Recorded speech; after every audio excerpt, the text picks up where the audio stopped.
Good morning, everybody. Welcome back to the Journey to Greatness, day 250 of 365 with David McDonald, the GOAT. Good morning. Good morning.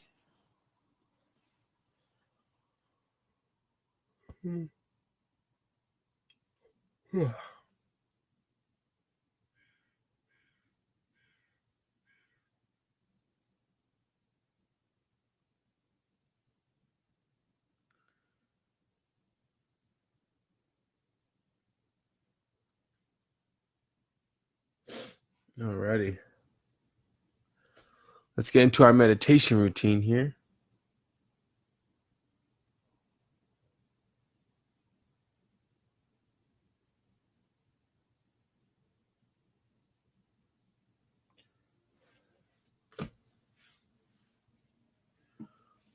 One second.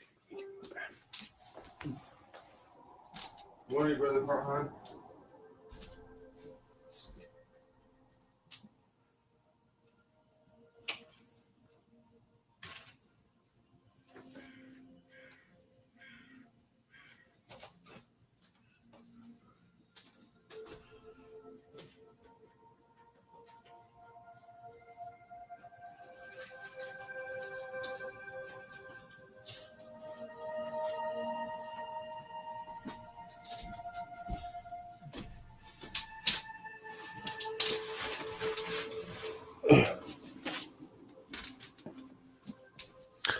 Blessings, brother. Blessings. Good morning. Good morning.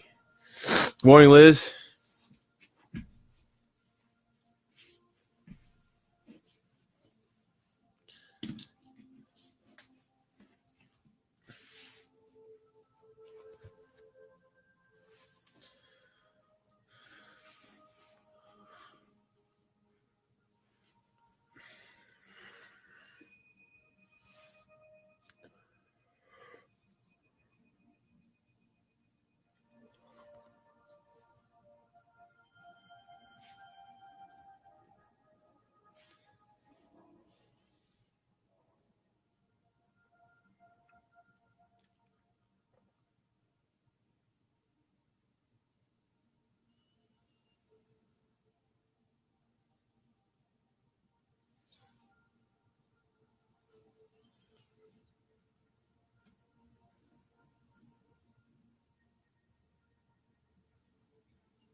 Alrighty, everybody, welcome back.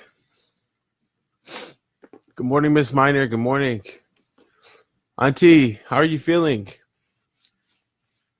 I hope you're feeling right. I'll message you after our session today. I was worried about you, and I threw my prayers out there for you. So I hope you're feeling a lot better. All right, so we're going to continue with our, reading of our book here, Eckhart Tolle's A New Earth. We only have 45 pages left, and then it's time to, jump on to our next gem. So I'm pretty excited about that. I'll see you guys on the other side.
All righty, welcome back. So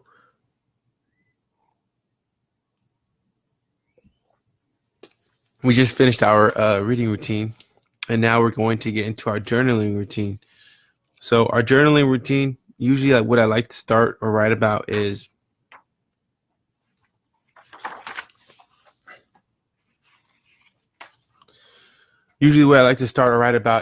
what I'm most grateful for. And in the morning, that is waking up and being in perfect health, mental, spiritual, and physical. And then what I do is I'll go back to yesterday's activities or yesterday's events and show my gratitude or um, humility toward anything I may have experienced yesterday, negative or positive, how, not really defined as either or, but just experienced. And then anything I wish to manifest moving forward, I write those things down. So goals, aspirations, how I want today to be. And then we just continue on from there. So if you guys have any questions about how to journal, let me know, and I'll address it after our session. Otherwise, I will see you all on the other side.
All right. Welcome back. Okay, so we got into a new chapter today with our in our book here, and we finished. Um, we just finished the chapter of discovering the inner space. So the section that we continued on was called or named "Lose Yourself to Find Yourself." Inner space also arrives whenever you let go of the need to emphasize your form identity. That need is of the ego. It is not a true need. We have already touched briefly upon this. Whenever you relinquish one of these behavior patterns, inner space emerges. Um, you become more truly yourself. To the ego, it will seem as if you were losing yourself, but the opposite is the case. Jesus already taught that when you need to lose yourself, to find yourself. Whenever you let go of one of these patterns, you de-emphasize who you are on the level of form, and who you are beyond form emerges more fully. You become less so you can become more. Here are the ways in which people unconsciously try to emphasize their form identity. If you are alert enough, you may be able to detect some of these unconscious patterns within yourself. Demanding recognition for something you did and getting angry or upset if you didn't get it. Trying to get attention by talking about your problems, the story of your illness, or making a scene, giving your opinion when nobody has asked for it and makes no difference to the situation. Being more concerned with how the other person sees you than with the other person, which is to say, using other people for egoic reflection or as ego enhancers, trying to make an impression on others through possessions, knowledge, good looks, status, physical strength, and so on, bringing about temporary ego inflation through angry reaction against something or someone, taking things personally, feeling offended, making yourself right and others wrong, through futile mental or verbal complaining, wanting to be seen or appear to be important. So, in other words, what the author is suggesting here is that um, there's two different forms, right? That we possess. The form of to have a form means to identify with pretty much your senses, right? So your senses are part of your physical form. Um, and it is the pseudo reality or fake reality that we are all told to believe in, right? What you see is what you get. Wrong, not true.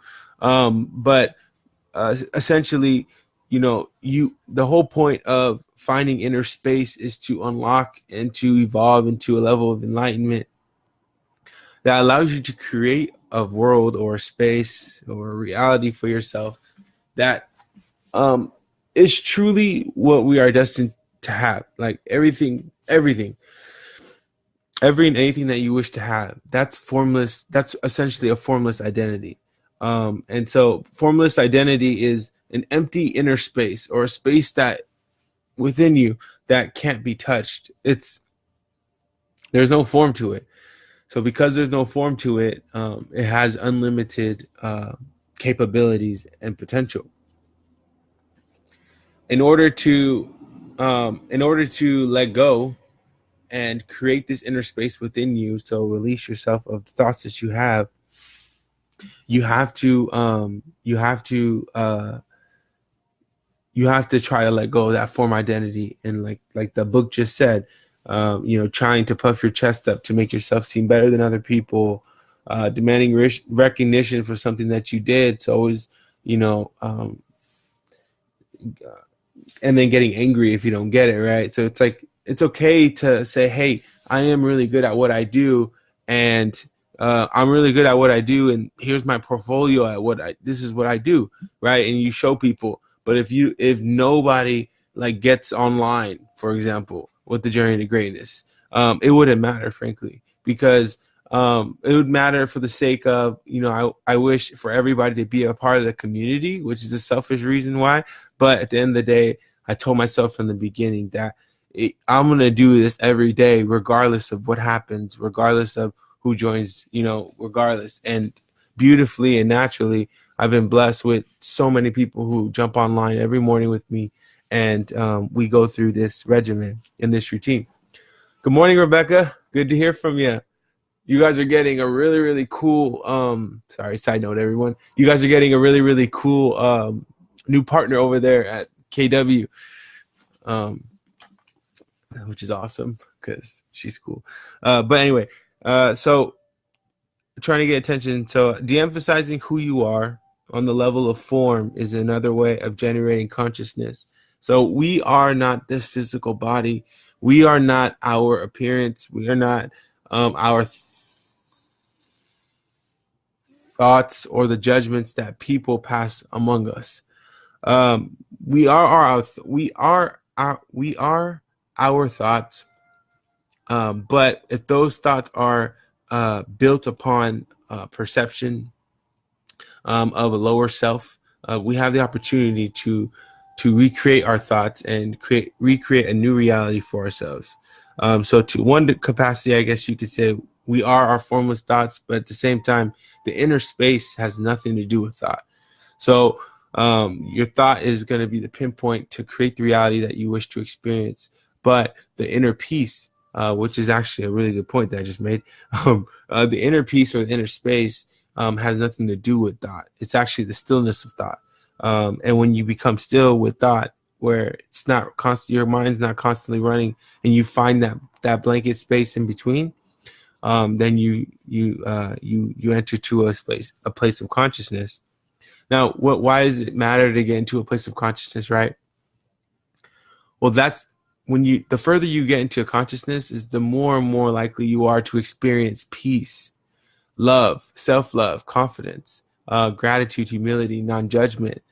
When you live a life of those characteristics, at least those or many others that are out there on the positive and nurturing side of emotion, then you are able to receive people and impact the world in a totally different way. That's why being enlightened even makes a difference or matters, right? There's a lot of negativity in the world, but for us to come into a place of stillness among the chaos, and then to spread that light and that love across the world is a powerful thing. So, or within your circle, on your block, in your neighborhood, in your household, right? In the bathroom, alone.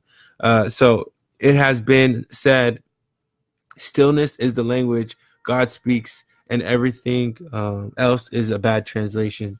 Stillness is really another word for space. Becoming conscious of stillness whenever we encounter it in our lives will connect us to the formless and timeless dimension within ourselves, that which is beyond thought, beyond ego. Stillness has no form. That is why through thinking, we cannot become aware of it. Thought is form. Being aware of stillness means to be still. To be still is to be conscious without thought. You are always who you will be when the form dissolves. When you are still, you are who you are beyond your temporal existence. Consciousness, unconditioned, formless, eternal. So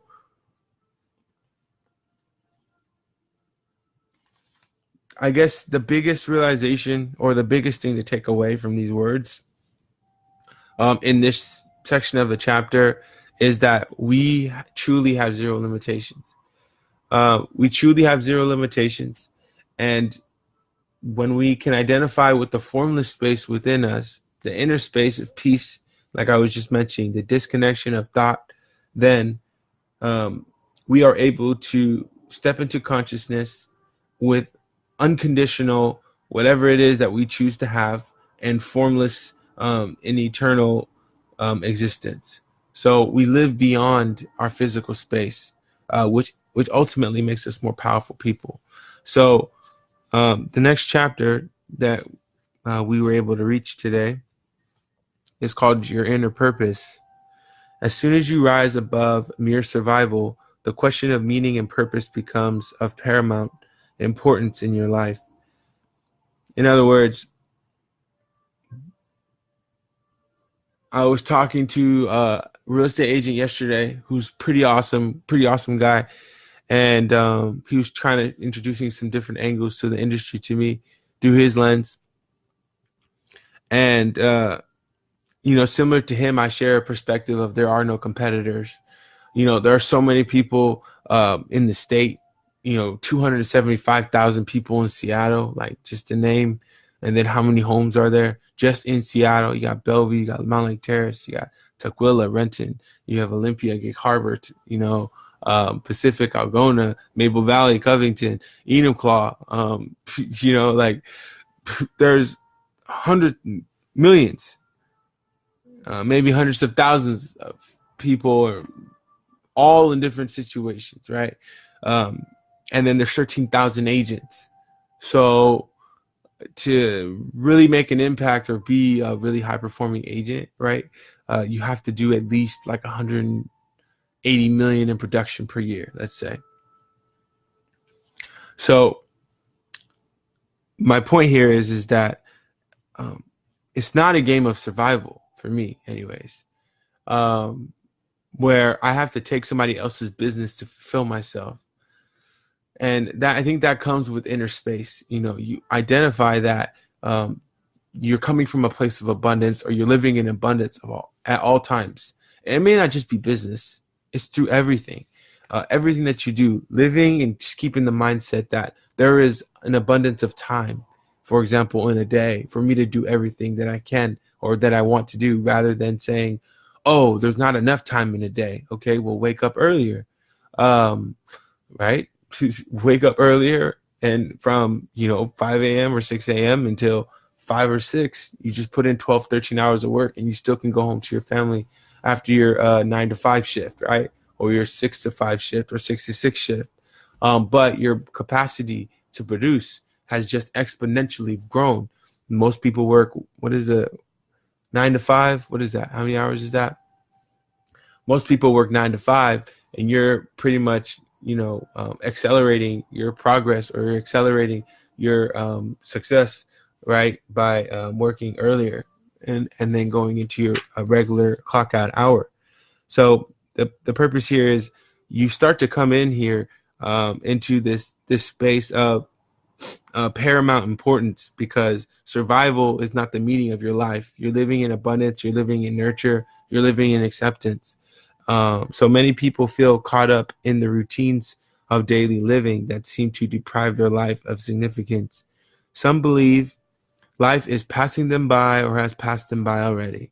That is a wild, wild, wild, wild, wild reality to live by.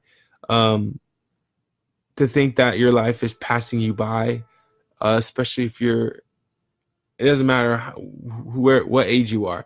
To think that life is passing you by, or that life has passed you by, is an amazing, again, it's a wild reality to live by. Every single day we have the opportunity to make that day the best day of our lives. Others feel severely restricted by the demands of their job and supporting a family, or by their financial or living situation. Some are consumed by acute stress, others acute boredom.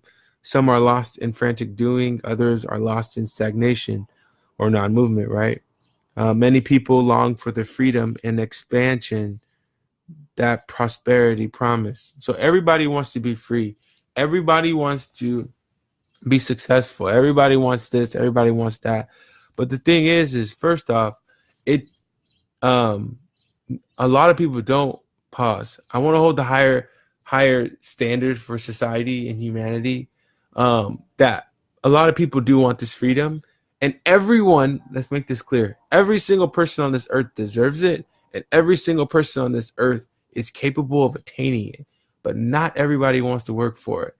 And that, I like to hold everybody up to the standard that everybody does want to work for it. But, from what I've seen, or what, how the wealth is distributed, just saying wealth, right, on a grand scale, or even the collective consciousness of religion, worldwide. What's going on in the Middle East, constant war and turmoil, all based around certain, religions and the religious practices and this, that, and the other.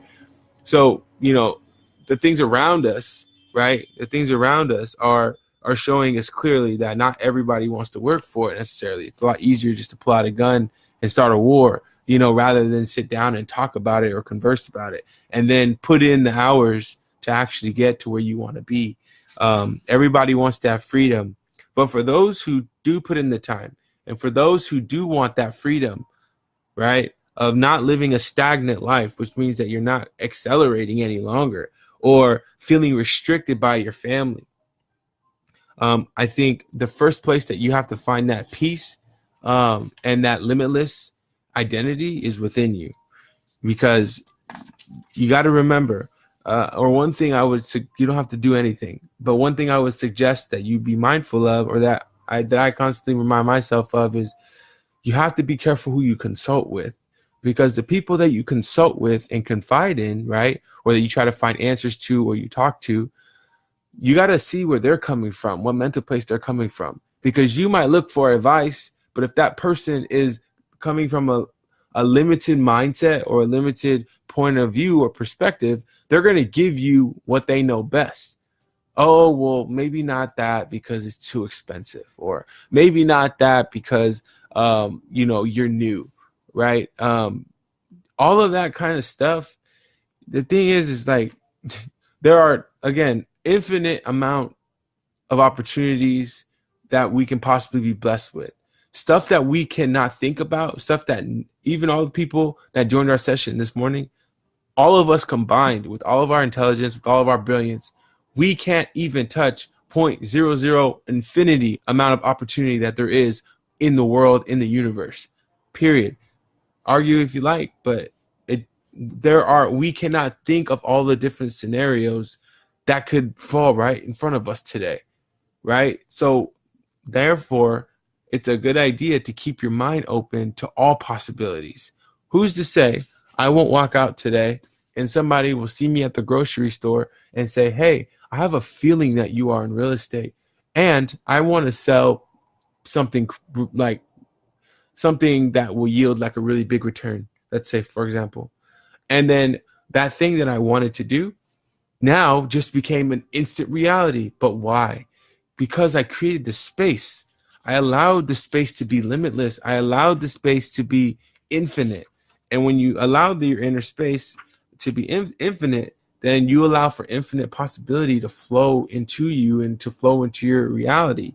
But if you cap yourself and say, oh, well, maybe I can't do that, well, then that infinite and limitless opportunities will continue to go right by you. So if you take the sidestep and you're over here and your mind's like, oh, maybe I can't do that, and you put limitations on yourself, well, all the blessings and everything that's infinite is just going to go right past you. So you're over here and they're just going on the conveyor belt.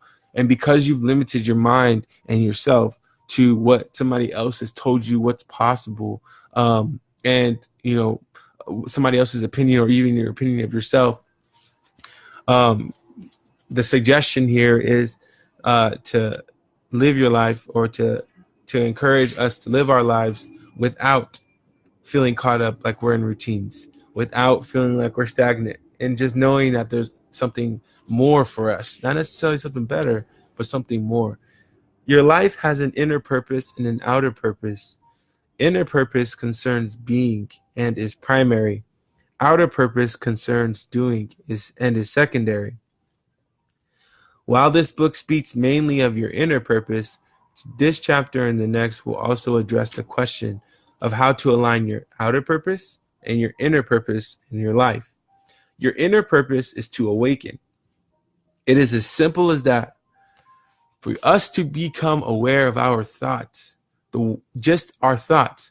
So, for example, I was at the stoplight the other day, and it was a yield left turn, and it's a four-way stop, and the traffic coming off the highway, when they're taking that left, I was going straight and taking my left, right? If that makes sense. But it's a tight corner because you have two lanes coming over, going to the side of me, and I had exceeded the line, and because it was a yellow yield light. And so, when the light turns yellow, the other cars start to stop, so then you can pull out and make your turn. Well, I didn't turn. I was just like, okay, well, I'm here. And this guy driving a really big truck was, pulling, right in front of me, to go into his lane, right? Rightfully so. And I knew that I had exceeded the line, a bit. So I acknowledged him by putting my hand up, and he instantly started like cursing me out, like you F and B, like under his breath, and I could see it, like I could see his lip movement, like you dummy, this, that, and the other, right? And so I can't say where his level of consciousness is, but to be mindful that when that kind of stuff happens, right? When you're the one experiencing, the thing I learned from that experience is I don't care. I exceeded the line. Yeah. So what? It happens, like whatever. But in my mind, I was like, okay, if I was on the other side, how would I have responded to that? You know what I mean? Would I be that person cussing out another person for for something so minimal, that wasn't even a big deal? Like, because then all the other 10 cars that came by, they just drove right by. No problem, right? But maybe it was because he was in a truck. My point here is that was his natural reaction, right? He moved to that, but to be conscious enough to say, okay, something's stirring up inside of you, or cancel that, address the situation with love, just find a way to get around. No big deal. Whew. So outer purpose and inner purpose. So the inner purpose is to awaken. So to awaken ourselves to our thoughts, to awaken ourselves to our being, just being. It is simple as that. You share the purpose with every other person on the planet. So our purpose in life, so the book is suggesting for every single person on this earth, is to awaken. The inner purpose is to awaken our inner selves, our truest potential. My goal in life is to help others come into their highest state of consciousness, either further their journey into consciousness, introduce them to being awakened and then stepping into consciousness, and or reminding them of what they already know and giving them that additional confidence to say, okay, I'm on the right track. Your outer purpose can change over time. It varies greatly from person to person. Finding and living in alignment with the inner purpose is the foundation for fulfilling your outer purpose. It is the basis for true success. Without that alignment, you can still achieve certain things through effort, struggle, determination, and sheer hard work or cunning, but there is no joy in such an endeavor, and it invariably ends in some form of suffering. You don't want to do that. So, in other words, it's very, very important. Like, oh, how can I help you if I can't help myself? So it's important for us to get to know who we are as people, as beings, right? Not as physical beings necessarily, as our inner space, our inner being, tapping into that. Inherently, everybody has love rooted in their DNA, whether they realize it or whether they're just really negative people, like super duper duper negative people. Everyone deep down within them has a string of love, and some people just they're living the way they're living that they can't tap into that. But my point here is that you have to awaken your inner purpose. When you awaken your inner purpose by being still, by finding inner peace, then you can figure out what your outer purpose is going to be, what the form is going to be, how you're going to show up to the world. And then when you show up to the world, the great thing is that it doesn't matter what it is that you choose to do, you can be successful at it. But you find so much gratitude in just waking up again and just being able to pick up a pen or press the back of the pen and say thank you to the person who created such a simple technology or simple function, but something so impactful that, can literally write our dreams, on walls, on paper, on the floor, wherever we want to write them. To be able to read and conceptualize and cognitively understand when we read something, how it translates to feeling. So my point here is that when you find that inner peace, what the book is suggesting here is you have to find that inner peace first, because if you skip the inner peace and you just go to just working hard, and you're going to get it, you're working hard, you're putting in the time, you're achieving, it's hard. Yeah. Right. And you're getting it, but you're going to be miserable. So you're not taking time to smell the roses. When you take time to smell the roses, then you're able to really enjoy the journey And then while you're going through the process of transformation, you're finding gratitude, you're finding humility, and that makes the journey so much fun. You're able to attract people to the journey with you. So to finish out here, this chapter, or this section of the chapter, this next section is called awakening. So what is awakening, right? So what does it mean to be awakened? Which is the inner purpose of all people on earth, right? So let's not overcomplicate this. Awakening is a shift in consciousness in which thinking and awareness separate. For most people, it is not an event, but a process they undergo. Even those rare beings who experience a sudden and dramatic and seemingly irreversible awakening will go through a process in which the new state of consciousness gradually flows into and transforms everything they do, and so becomes integrated into their lives. And so it's an everyday thing, right? So constantly you're paying attention to your thoughts. Constantly you are doing your best to respond to negativity with love and support and non-judgment. Constantly giving people the space to be the best that they can be. Constantly giving yourself the space to be the best that you can be, right? So you do it so much that it just becomes inherently a part of your auto selection, right? Or your auto, it goes on autopilot. So then you just are always naturally just combating negative energy, not combating it in the sense that you're trying to combat it, but you're just naturally diffusing situations all over the place. And it really is a powerful feeling when you walk away from a situation and you haven't lost your temper, but somebody else has. And because of the way you responded, you can see that they've been naturally or beautifully touched by your response. Instead of being lost in your thinking, when you are awake, you recognize as the awareness behind it. You recognize yourself as the awareness behind it. Thinking then ceases to be the self-serving autonomous activity that takes possession of you and runs your life. Awareness takes over your thinking. Instead of being in charge of your life, thinking becomes the servant of awareness. Awareness, what is awareness? Awareness is conscious connection with the universal intelligence. Another word for it is presence, consciousness without thought. So in my mind, there are zero doubts that I will achieve anything that I put my mind to, period. You know why? Because I'm not plugged into a reality of everyday whatever. I am plugged into the universe. And because I'm plugged into the universe, I'm like a 240 pause. I'm like a universal adapter. So I don't know if anybody's ever, we all are like universal adapters. Just some of us have to come into that realization.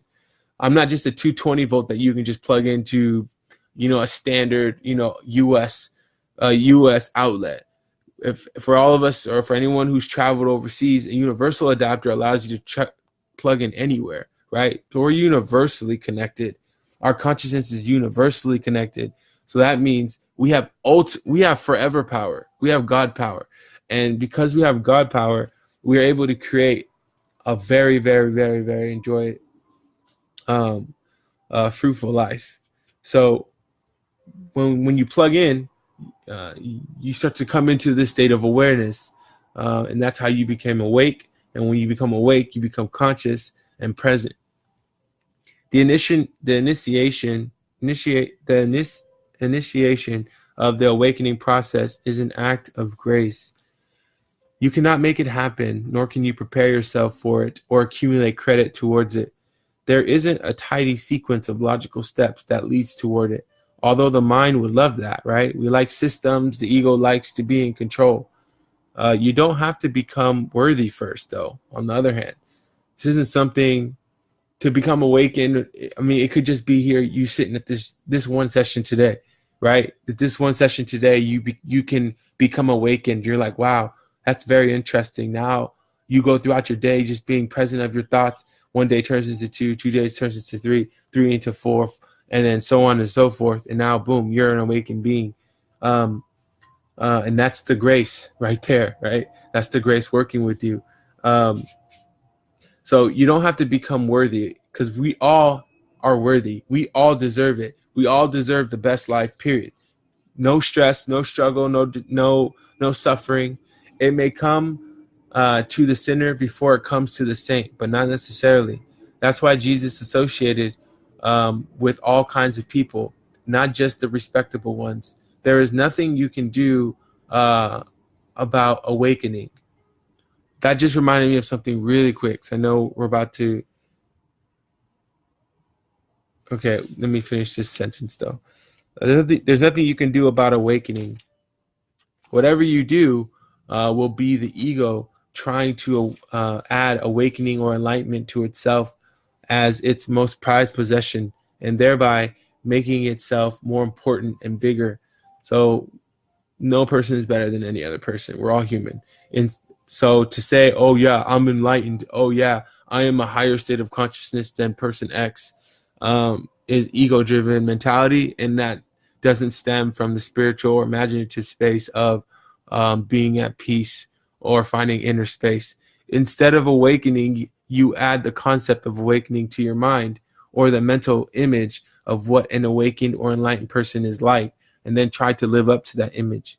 Living up to an image that you have of yourself or that other people have of you is inauthentic living, another unconscious role the ego plays. So again, we're a lot more complex than we think. I think we give ourselves credit for, but that's if we're living an unconscious life. So if we take the time to want to understand it, it's no longer a lot of complex. It's more like awakenings. You're like, holy smokes, I didn't know that this was affecting me like this. I didn't know that ego, tries to attach itself to positive things at all times, which may rise me up to being or feeling like I'm better than someone else if I succeed so much. And then, oh, I didn't know that ego attaches itself to illness and sickness and mindset of being, oh, woe is me type of mentality, right? And it attaches to that. And then it wants to see you continuously activate your pain body. I didn't know that there's a space in between that you can just be. You know what I mean? So it's like, nobody's taught me this. Nobody showed me this, right? Before that, those two things, yeah, right, talks about ego, pride, and all that. No. This is a real true dive into what the hell we're actually about. And that's what makes it so amazing to me. But I was listening to this audio tape. So that's the end of our chapter today, our section of the chapter today. But I was listening to an audio tape. And I heard it. It's my second time hearing it, actually. And this is our last mention before we get off here today. I was listening to an audio tape, and that the last section of that book or that chapter just reminded me. He said that that's why Jesus walked with many people. So it's not. And then I heard in the faint background yesterday morning another audio that my fiance was playing, and the person that was speaking said that, like, so my idea of peace and like love and embrace is like, if I was to invite somebody into my space and they were to steal from me, what would your natural reaction be? Right? That's what I would ask everyone out there. What would your natural reaction be? What would you do? For me, it's like, okay, I would address it, have the conversation, and then I would possibly even invite them back into my space. Now, this is just an example, right? So people are like, what? You're crazy. Why would you do that? The person hurt you. Why would you do it, right? It's not about that. It's about giving people the opportunity to rise above an element. Now, there's tons of different variables that go into, and filters that we all have in order to allow somebody to come into our space. Okay. So it's a little bit different, but for everyone, but let's just say, just for the sake of example, and you give that person the space, you invite them back into your space, and they steal from you again, or they take from you again, and you have the conversation. You have the conversation. You allow them to amount to who they are. You allow them to amount to what they're fully capable of, which you see, and they tell you that's who they are. So you allow them to come back into your space again, and they do it again. Some people are like, yeah, right. After the first time, they'd be out, right? So my point here is not to allow people to come and take from you. Let me make that clear. But what I'm talking about is the grace. These audio tapes that I heard are, we don't have to be anything. In my mind, it's like I want to be, or I am the light. And our purpose is to come into spots or places of darkness where people may be broken, where people may be, suffering to some capacity or another, and provide light and provide nourishment and fruit for them to eat, because we've taken the time to love ourselves and to care for ourselves, right? So it's a totally different perspective in what we're trying to do, I think, in life. And because there are so many people who may be broken or living in sadness or darkness or whatever it may be, we are those beacons of light. We all have the capacity to be the beacons of light. But for those of us who choose to be that light, and I'm not saying that darkness is bad or sadness is bad, because it just is what it is, right? And I don't define if sadness is bad for somebody else. They define it, right? It could be good. Who knows? But it doesn't matter, because our goal is not to illuminate and make people happy. It's just to illuminate and pretty much move away the darkness. And when the darkness is pretty much in the open, then many people, or even within ourselves, we're allowed to illuminate, or what happens is when we illuminate and eliminate the darkness, we come into a different state of knowing and consciousness.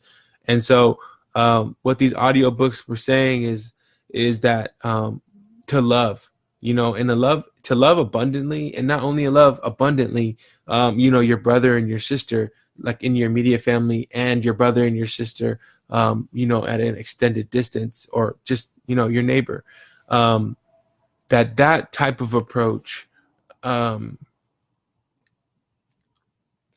is an approach that will bring you like inner peace. And yes, not everybody, well, at least sometimes it feels like not everybody deserves that love and that peace, because they're so nasty and they're so mean, right? They're not spreading love, so why should I spread love to them, type of thing. I get it, I understand. And sometimes, I had those feelings come among me, but I'm just, in my mind's eye, I'm like, well, that's the easy way to go. The harder way is to accept and, forgive. Not necessarily to allow back into space, but to accept, live, and then, release. So I that had to come up, because it says that, God dwelled with, all people, sinners, people who were, saints, all people. And so if he can handle it, then we can handle it, because we are made in his image. So feel free to stay after me out loud to conclude our session here today. This is my life. I am aware. I take full responsibility for my reality and thoughts. I recognize I have the power to manifest the best possible life. A life of wealth, love, and peace. I truly believe I have zero limitations. I trust my instincts, God, and universe. I am ready to transcend. I have arrived. And so it is. So good morning to everybody who jumped on the messenger board this morning. Thank you for letting me know that you're here and you're rocking with us. Good morning, Brandon. Good morning, Brandon. Thank you for our talk yesterday. You're an amazing person, man. To everybody at home watching behind the camera, thank you for sending your love and light and support through the lens, and through the universe. I've received it, and I reciprocate that to you. And everybody out there, thank you for joining day 250, 365, 165 days left with David McDonald, the GOAT. A year of greatness. I hope you all have the best day of your life today, and I will see you all tomorrow at 5 a.m. Peace.